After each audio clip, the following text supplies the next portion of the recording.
ఇది ఒక టఫ్ ఫైట్గానే మనం భావించాల్సి వస్తుంది. ఎందుకంటే 3 పర్యాలు గెలవడము, 3 పర్యాలు పోటీ చేసిన నవీన్ యాదవ్ కూడా తనకొక చంక్ ఆఫ్ ఓట్స్ని ఆయన క్రియేట్ చేసుకొని ఉండడం. ఈ రెండు కూడా చాలా టఫ్ ఫైట్కి ఇటు కాంగ్రెస్ అటు MIM support at the same time ఆయనకున్నటువంటి ఓట్ బ్యాంక్ అండ్ ముఖ్యంగా అధికార పార్టీలో ఉండడము. సో ఈ 4 కలిసి వచ్చేటువంటి 4 కలిసి వస్తాయి. తర్వాత లాజిస్టిక్స్ని, తర్వాత పోల్ మేనేజ్మెంట్ని మొట్టమొదట స్టార్ట్ చేసింది కాంగ్రెస్ పార్టీ. అంటే మినిస్టర్స్ దించడము, తర్వాత ఎమ్మెల్యేస్ దించడం. అక్కడ డివిజన్ వైజ్గా నేను అక్కడ తిరిగి చూశాను కాబట్టి డివిజన్ వైజ్గా వాళ్ళు చాలా మెటిక్యులస్గా ప్లాన్ చేసుకున్నారు, చాలా సిస్టమేటిక్గా ప్లాన్ చేసుకున్నారు. ఆ ప్లానింగ్ వల్ల వాళ్ళకుండే అంటే ఈ ఓట్ బ్యాంక్ని, బీఆర్ఎస్ ఓట్ బ్యాంక్ని ఎట్లా టార్నిష్ చేయాలి, ఎట్లా దాన్ని కట్ చేయాలి, తమకున్న వీక్నెసెస్ ఎక్కడున్నాయి, తమకున్న హర్డిల్స్ ఎక్కడున్నాయి అనే విషయం మీద వాళ్ళకు ఒక క్లారిటీ ఉంది.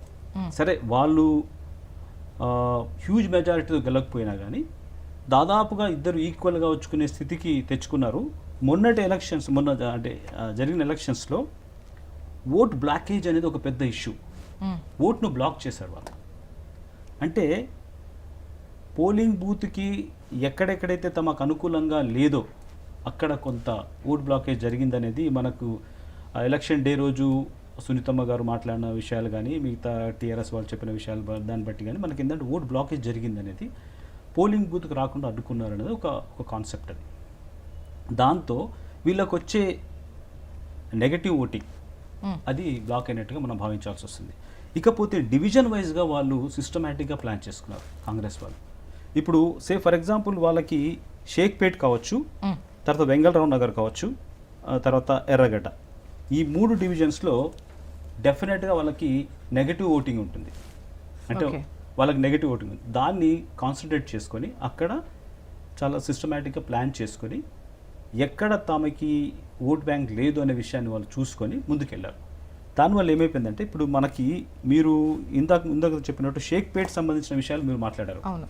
షేక్పేట్ విషయంలో ఈ మాత్రం లీడ్ రావడం అనేది కాంగ్రెస్కి గెలుపుకి దాదాపుగా చేరువైనట్టుగానే భావించాలి. మిగతా డివిజన్స్లో ఎర్రగడ్డ కావచ్చు, యూసుఫ్గూడ కావచ్చు, బోరబండ కావచ్చు, ఈ 3 డివిజన్స్లో ముస్లిం ఓటు ఉంటుంది. ఆ తర్వాత కాంగ్రెస్ పార్టీ ఓటు ఉంటుంది. నవీన్ యాదవ్కి ఒక పట్టున్న ఏరియాస్ కొన్ని. సో ఈ 3లో వాళ్ళు హ్యూజ్గా లీడ్ తెచ్చుకుంటారు.